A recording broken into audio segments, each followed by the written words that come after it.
on their blog post, and you can subscribe to it so that whenever something new is put up, it's sent to your email so that you know it and you can read it, or sent to your phone so you can read it. Some people blog on certain topics. I have professors who blog, and when students ask questions, they'll put the question and how they're struggling with the question on the blog, so anyone who subscribes to their blog can see, well, this question was relevant to people, and here's how they answered it. So what they did is they went to a group of bloggers, and they said, for 30 days, we want you to look at your life differently, focus on where and how you could be grateful and show gratitude and see what impact it has on your life. And it was interesting, some of the impact, wasn't it? The world is filled with far much more beauty than we realize. We take for granted all the beauty, we see it. You walk outside right now, it is incredibly beautiful out there. The things we eat taste better, and there's some beauty in it. And we take for granted. The people in our lives, we tend to take for granted. But when you focus on gratitude, it opens up more possibilities. You see things differently. Even more so, seeing gratitude in the challenging situations of our life, which aren't easy to do, has a huge impact. As I was thinking about this, I'm like, I had a couple of opportunities to show gratitude this week that I failed at. And they both involved roundabouts. And the first one is I was getting off from 41 onto 21, needed to cross over, and I get off, and there's two cars in front of me, and this car pulls into the roundabout right to where we need to enter it, and comes to a dead stop. And so everybody's like, why are you stopping? What are you?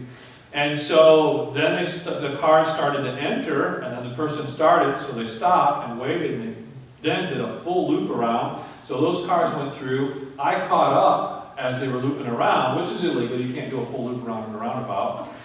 And get caught behind the person. We enter the next roundabout, and they come to a dead stop.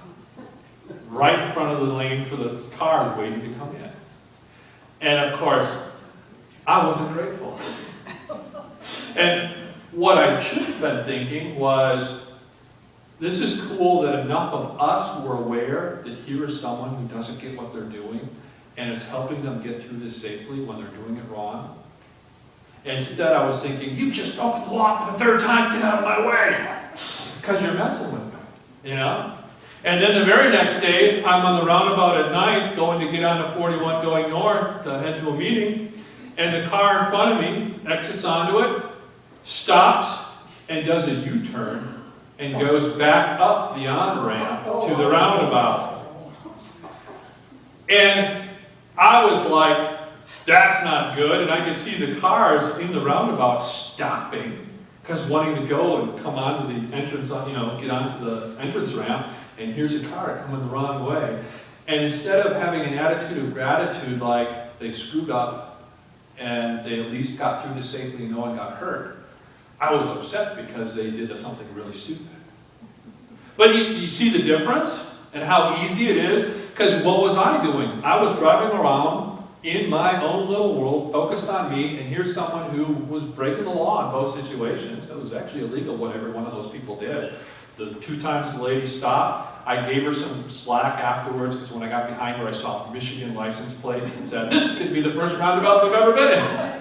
I don't know that, but I'll give them that credit, and roundabouts can be scary if you've never encountered them. But I wasn't sitting there with an attitude of gratitude. Oh, that rhymed, didn't it? With an attitude of gratitude.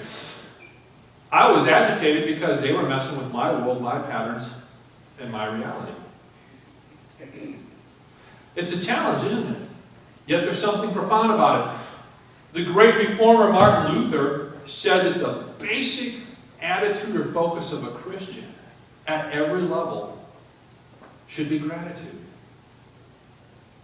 In fact, his thinking was, as he was struggling before the Reformation happened, he was a monk. He was a monk who prayed the Psalms every day, and his struggle was no matter how hard he tried, he never felt like he could be good enough for God. That when he would read the Word of God and look at his life, it didn't stack up. That everything he did, he felt like he was really doing it for himself to try and either impress God or someone else, and that he could not live a life that was not filled with sin.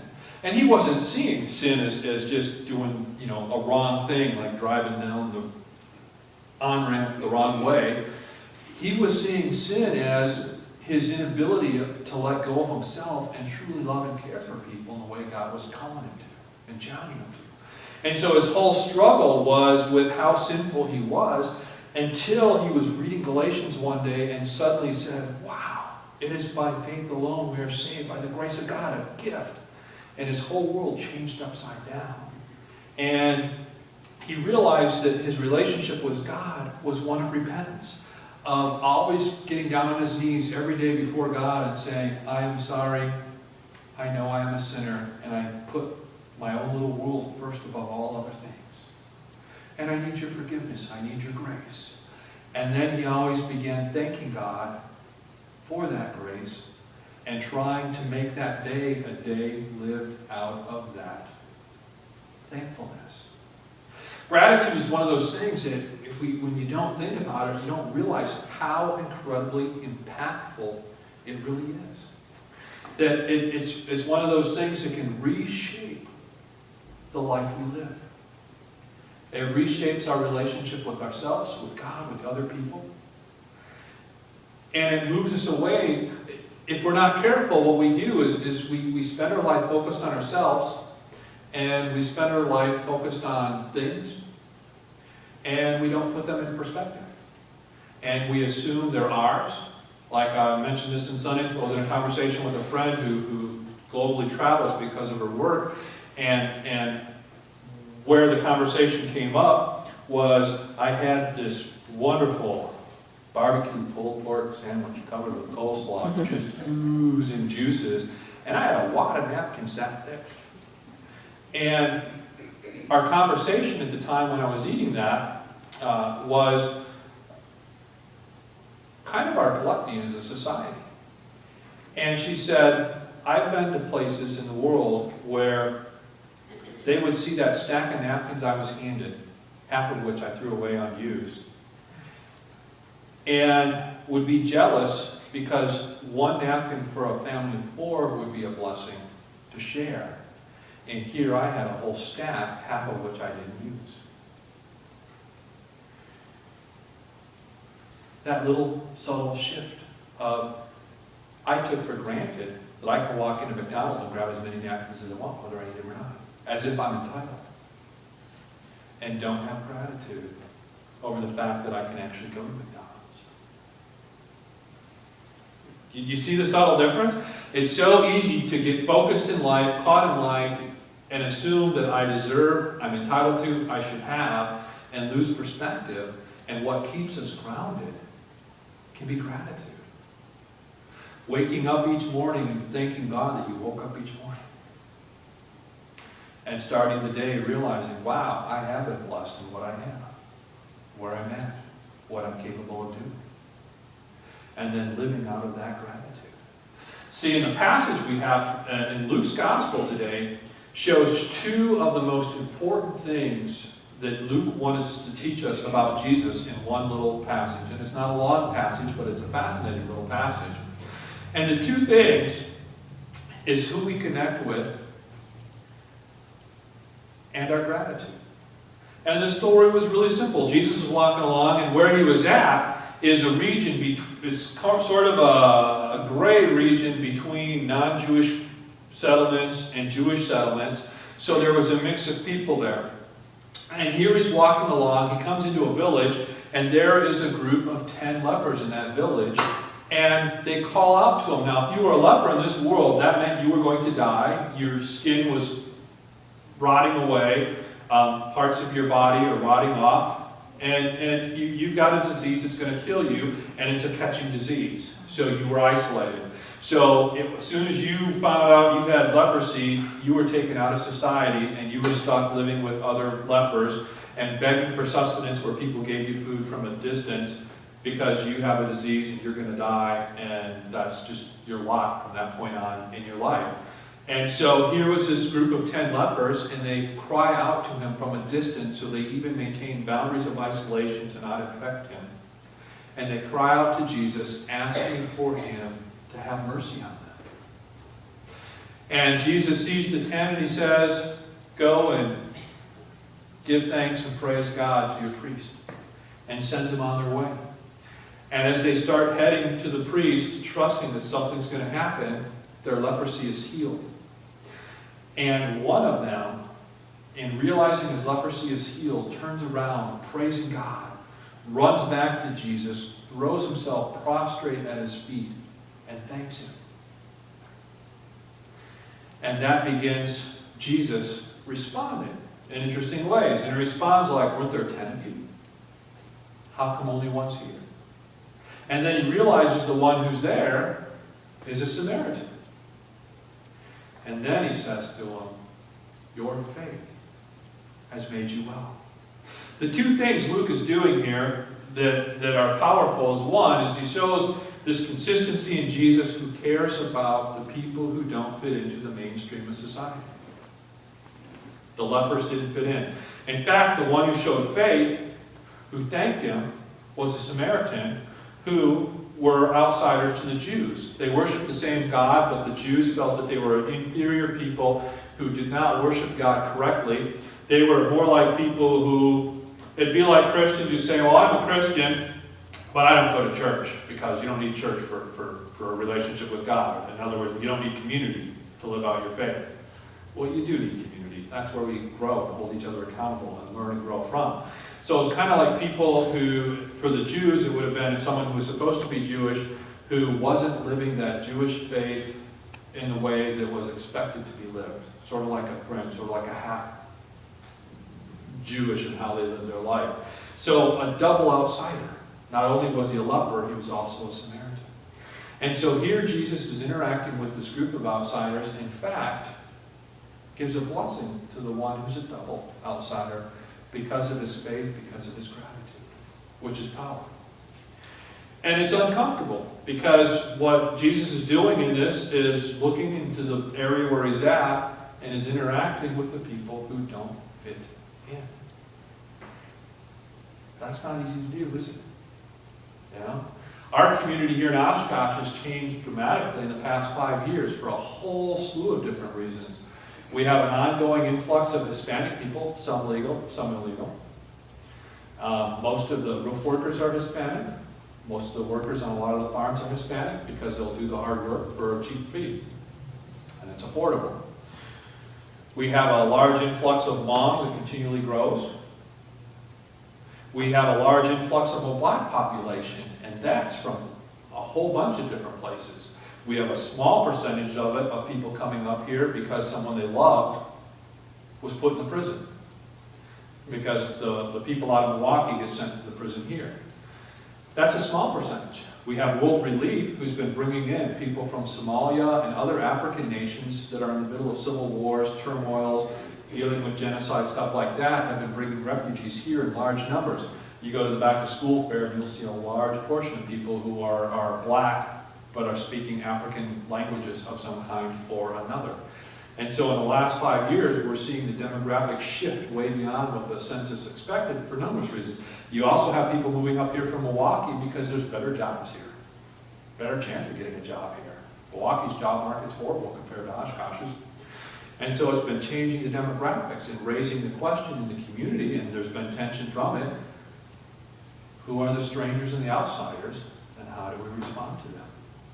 And here Jesus, in one of the most telling stories, connects with outsiders. But at the center of that connection with outsiders was something more important, something more profound, something more significant that many, many church fathers, many great Christians throughout the ages have seen as the very center and heart of the good news, which is in gratitude for what God has done for each one of us, and his willingness to die for each one of us, and calling us to figure out what does it look like to then live a life of gratitude. How do we think about our life differently with gratitude at the center of our life? Trusting what it means to be loved and forgiven by God, and figuring out how to live that. That's one of the hardest things when you think about gratitude. It is so easy to get caught up in our daily routines and patterns and not think about the possible bigger picture, not think about what is going on in other people's lives. Like, I wasn't sitting there thinking that that woman who was stopping in the middle of the roundabout may have been scared to death, lost, confused, disoriented. All I was thinking was, you're using that roundabout wrong. You know? It's so easy to get caught in our patterns. Yet, what Jesus is doing is pointing us to something more profound, something that can change your whole life, which is beginning to focus on the things you can be grateful for. That group of bloggers, every one of their lives was changed. Why? Because they were intentional for 30 days, thinking in terms of, how can I be grateful for all the different things in my life, including when bad stuff happens, like when my car rolls over and starts a fire that burns up 16,000 acres. Where do I find the places to be grateful that we lived through it, that people came together? Or when the tornado hit and we found our whole community helping? Last windstorm, everybody in our block was helping each other take care of trees and stuff. The whole point, and I think this is, Jesus gets this, is when we begin each day with a heart and spirit of gratitude, it can reshape who we are and our life, more so than almost anything. Because it helps us keep things in perspective, reminds us of who God is and what God has done for us, but changes how we look at all the things we encounter. And sadly, sometimes it takes a major tragedy for us to do that. I mean, you know, and I've seen it, and I've mentioned this many a time. I've watched it with my mother-in-law, her first marriage and her second marriage. Losing a husband who was 49 changed her second marriage. That second marriage, she lived it with gratitude. First marriage, 25 years, didn't have the same level of gratitude. It took her losing a husband to waking up, to seeing life differently. That's not an easy thing to do, though, but it's a powerful thing. And Jesus was amazed. This double outsider, this Samaritan leper, came back, fell at his feet, thanking him and praising God the whole time. And he turns to him and he says, your faith has made you well. That heart of gratitude, that trust in God, has made you well. And I think that's his challenge for us. And I would say, why don't you try the 30-day challenge? Think about every day for the next 30 days differently. And can you think about the places where you can be gracious and the things you can be thankful for? Gratitude is also about blessing. You know, the passing of the peace, when we say, peace be with you, we're blessing someone. We're showing gratitude for what God has done for us and for them. And we're actually wishing them a blessing when we say, peace be with you, which is an act of gratitude. It's a powerful thing. Let us be gracious.